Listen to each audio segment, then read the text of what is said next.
ప్రభు నామానికి మహిమ కలుగును గాక. మీ అందరికీ నా హృదయపూర్వక వందనాలండి. అందరు బాగున్నారు కదా? మీ అందరి కొరకు ప్రార్థన చేస్తున్నాను. నా కొరకు కూడా ప్రార్థన చేయండి, దేవుడు వాడుకోవాలి ఇంకా ఉన్నతంగా అని. మీ ముందుకి రావటం గల ప్రథమమైన కారణం ఏంటి అని ఆలోచించినట్లయితే కొద్ది రోజుల కిందట, ఒక 2 రోజుల కిందట జాన్ పాల్ అనే ఒక దైవజనుడు షాలేం రాజ్ అనే ఆ దైవజను పైన వక్రీకరణంగా మాట్లాడటం చూశాను. ఒక తమ్ముళ్ళు కూడా పెట్టాడు, కట్టుకథల సన్నిధి అని.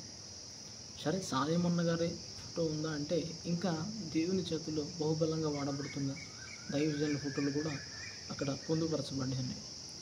మొంగుమూరి దేవదాస గారి ఫోటో, ఏసన్న గారి ఫోటో, ఇంకా భక్తి సింగ్ గారి ఫోటో కూడా అక్కడ ఉంది. వీళ్ళంతా ఇల్లిటరేట్స్ అని చెప్పేసి ఆయన మాట్లాడటం, హిద్దావా చేయటం జరిగింది. దానికంటే ముఖ్యంగా షాలేమన్న మొంగుమూరి దేవదాస గారి జీవిత చరిత్రలో నుంచి కొన్ని విషయాలు ఉటంకించి మాట్లాడటం జరిగింది. చూడండి, చిన్నతనంలోనే మొంగుమూరి దేవదాస గారు ఏ విధంగా ప్రార్థించారు అని చెప్పేసి ఉటంకించి మాట్లాడారు. ఎందుకొరకు ఏంటి అంటే అక్కడ కూర్చున్న వారు భక్తి జీవితాన్ని పురుకొల్పి వారు ఆత్మీయంగా బలపరచబడాలి అనే ఉద్దేశంతో చెప్పారు. సరే, ఆయన చెప్పింది ఏమైనా కట్టుకథలా అంటే కాదు, కానీ మొంగుమూరి దేవదాస గారి జీవిత చరిత్రలో ఉన్నదని చెప్పారు. అయితే జాన్ పాల్ అనే ఒక దైవజనుడు ఈ మాటలను తీసుకొని వక్రీకరణ చేస్తున్నాడు. ఈయనకి ఇల్లిటరేట్, ఏం చదువుకోలేదు షాలేం రాజు గారు అని చెప్పేసి మాట్లాడుతూ ఎద్దేవా చేస్తున్నాడు. నేను ఒకటి మాత్రం చెప్పగలుగుతాను, దేవుడు చదువుకున్నా చదువుకోకపోయినా దేవుని చిత్త ప్రకారంలో మనం ఉంటే, ఒకవేళ మనం ఆయన పని కొరకు నియమించబడి ఉంటే తప్పకుండా ప్రభు వాడుకుంటాడు.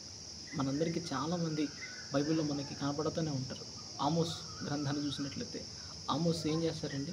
మేడిపండ్లు వేరుకుంటున్న వ్యక్తిని ప్రవక్తన చేస్తాడు. ఆమోస్ గ్రంథం 7వ అధ్యాయంలో మనకు క్లియర్గా కనపడుతుంది. అదేవిధంగా అపోస్తులైన వారు అపోస్తుల కార్యాలు 14-13లో కూడా ఉంటుంది. పేతురు యోహానులు వారి యొక్క వృత్తి ఏంది అంటే చేపలు పట్టుకునే వృత్తి. కానీ వారు మాట్లాడిన మాటలను బట్టి నివ్వురిపోయే పరిస్థితి అక్కడున్న పరిస్థితులకి, అక్కడున్న పెద్దలకి, అందరికీ కలిగింది. మరి ఎంత జ్ఞానం ఎక్కడిది? అదేంది సోదరుడా? పేతురు గారు మాట్లాడితే 3000 మంది ఒక్కమారు బాప్తిసం పొందటం ఏంది? పేతురు గారు మాట్లాడిన మాటలన్నీ ఇప్పుడు యూనివర్సిటీ పెట్టి జ్ఞానవంతులు, ప్రజ్ఞావంతులైన వారు మరి పరిశోధించి వాటిని తెలుసుకోవటం ఏంటి? చదువు లేని వ్యక్తి కదా వాటిని రాయించింది. మరి అతని జ్ఞానానికి, మరి జ్ఞానవంతులైన జ్ఞానం వారికి దక్కపోవటం ఏంటి? యూనివర్సిటీలు పెట్టుకొని మరి వాటిని అనేక విషయాలను విశ్లేషించడం ఏంటి? రాసిన వారు ఎవరంటే, రాయించిన వారు ఎవరు? పరిశుద్ధాత్మ దేవుడు వారిని వాడుకున్నారు, అనేక విషయాలు రాయించడం జరిగింది. సోదరుడా, చదువు అంటున్నావు, కానీ చదువుకున్న నువ్వెంత మాత్రం పరిచర్య చేసావు నాకైతే తెలియదు. ఏనా ఎంత పెద్ద పరిచర్య చేసావు? చదువుకున్నావు కదా, PhD చేశాను అంటున్నావు కదా, పోస్ట్ గ్రాడ్యుయేషన్ కూడా చేశాను అంటున్నావు కదా. మరి నీ ద్వారా ఎంత పరిచర్య జరిగిందన్నది నీ అంతరాత్మ, నీకుంటే ఒక ఆత్మ ఉండేది కదా, అదే లేదులే కథ చెప్తున్నాను, అంతరాత్మ ఉండేది కదా, దాన్ని ఒకసారి పరిశీలన చేసి ఒకసారి అడిగి చూడు. ప్రతిదాన్ని వాక్యాన్ని వక్రీకరణ చేయడం ద్వారా తప్పుదోవ పట్టవలసి వచ్చింది. విశ్వాసం నిన్ను ఫాలో అవుతున్నారు. అర్థమవుతుందా? వాక్యం ఏం చెబుతుంది, ఏ విధంగా ఉందన్నదాన్ని మనం తెలుసుకోవాలి. ఏమంటున్నారు? షాలేం ప్రైవేట్ చదువుకోలేదు. మరి చదువుకోలేని వ్యక్తి అంత గొప్ప పరిచయం చేశాడు, అంతమంది సేవకులు సిద్ధపరిచాడు, ఆయన సంఘాలు నిర్మించాడు. నువ్వు అన్నావు ఇల్లిటరేట్ ఆ వ్యక్తి. మరి మీకు చదువుకున్నారు కదా, మంచి ప్రజ్ఞావంతులు కదా, జ్ఞానవంతులు కదా, మరి మీరంతా పరిచర్య చేశారన్నది ఇది ఒక ప్రశ్నాత్మకంగా మిగిలింది. రెండోది ఏమన్నా అంటే, మొంగుమూరి దేవదాసయ్య గారు 6 సంవత్సరాలప్పుడంట పరలోక ప్రార్థన చేశాడంట, ప్రార్థన చేశాడని చెప్పేసి నువ్వు మాట్లాడావు కదా. అయితే దేవుని గ్రంథం, నేను మొదటి గ్రంథం 1వ అధ్యాయం 24వ వచనాన్ని చూసినట్లయితే, పాలు మాన్పించిన తర్వాత అతడు ఇకను చిన్నవాడై ఉండగా ఆమె ఆ బాలుని ఎత్తుకొని 3 కోడెలను, 9 పిండిని, ద్రాక్షరస తిత్తిని తీసుకొని షిలోహులోని మందిరమునకు వచ్చెను. వారు ఒక కోడిని వధించి పిల్లవాడిని ఏలి వద్దకు తీసుకొని వచ్చినప్పుడు ఆమె అతనితో ఇట్లనెను, నా ఏలినవాని ప్రాణము తోడు నీ యొద్ద నిలిచి యెహోవాకు ప్రార్థన చేసిన స్త్రీని నేనే. ఈ బిడ్డను దయచేయమని యెహోవాతో నేను చేసిన మనవిని ఆయన నాకు అనుగ్రహించును. కాబట్టి నేను ఈ బిడ్డను యెహోవాకు ప్రతిష్ఠించుచున్నాను. తాను బ్రతుకు దినములన్నిటిను వాడు యెహోవాకు ప్రతిష్ఠితుడు అని చెప్పాను. అప్పుడే వాడు యెహోవాకు అక్కడనే మొక్కెను.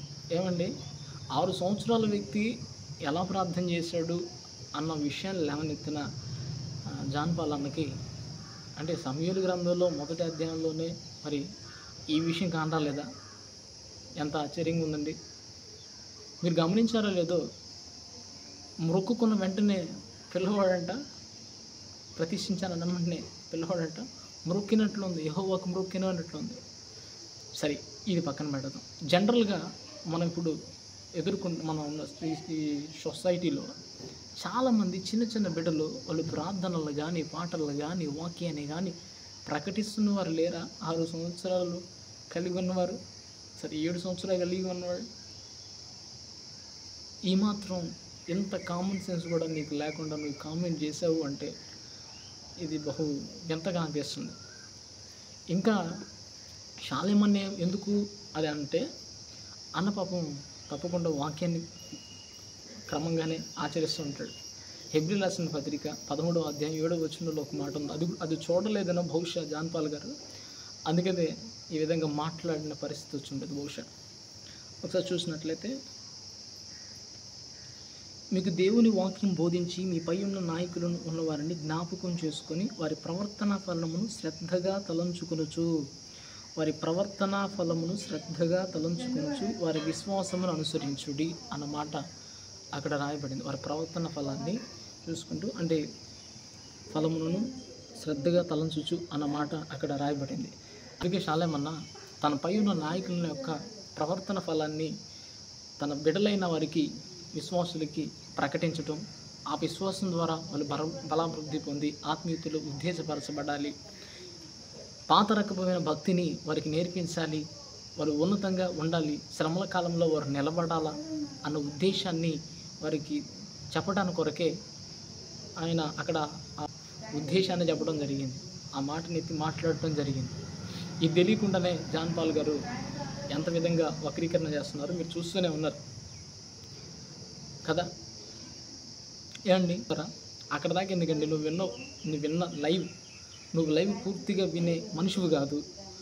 ఎవరో పెట్టుకున్న చిన్న చిన్న ముక్కలు ఒక వాళ్ళ విశ్వాసాన్ని బలపరచాలి అన్న ఉద్దేశంతో ఎవరో బిడ్డలు పెట్టుకుంటారు కదా, ఆ పెట్టుకున్న మాటలో నుంచి మాట తీసుకుంటావు, మాట్లాడేస్తూ ఉంటావు. దీనివల్ల ప్రయోజనం ఏముందన్నా? ప్రయోజనం అక్కడ వాక్యం నీకు అనిపించిద్దా? వాక్యం కనిపించాలంటే ఏం చేయాలా? పూర్తిగా వినాలి కదా.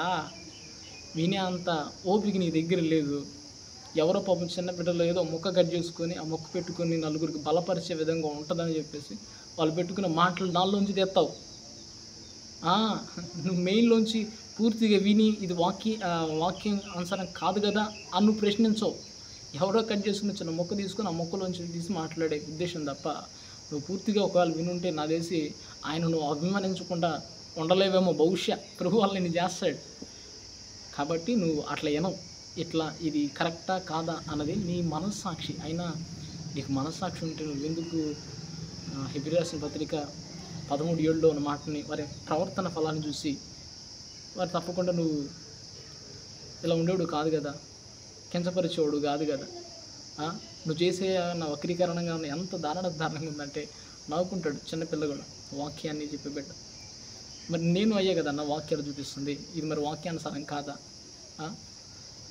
చెప్పు. వింటున్నవారు తప్పకుండా మీరు ఆలోచించాలి. సమాజంలో ఇప్పుడు మనకి సోషల్ మీడియాలో విపరీతమైన మరి ప్రసంగాలు అందుతున్నాయి.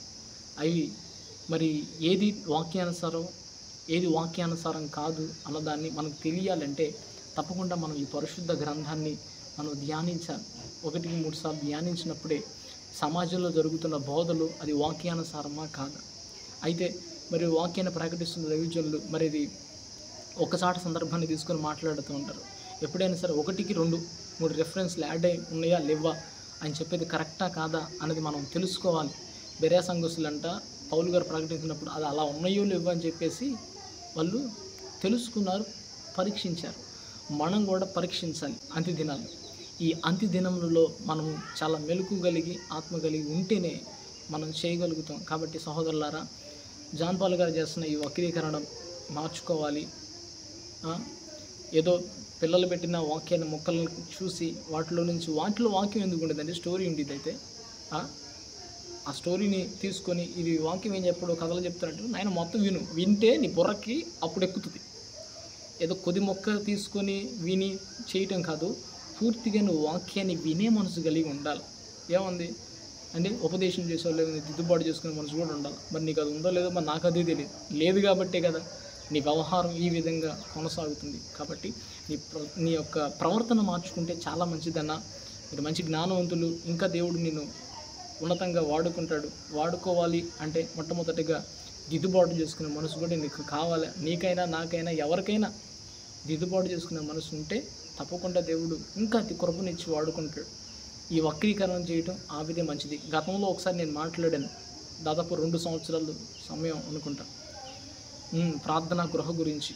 ఎవరు ప్రార్థనా గృహ హోసన్న మినిస్ట్రీస్ వారు ఏర్పరిచిన ప్రార్థనా గృహం నుంచి నువ్వు మాట్లాడావు కదా, ఆ విషయంలో నేను మాట్లాడాను.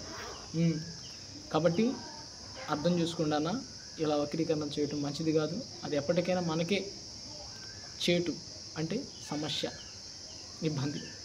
కాబట్టి ఈ మాటలు విని అర్థం చేసుకుంటామని ప్రేమపూర్వకంగా తెలియపరుస్తున్నాను. మీ అందరికీ వందనాలు.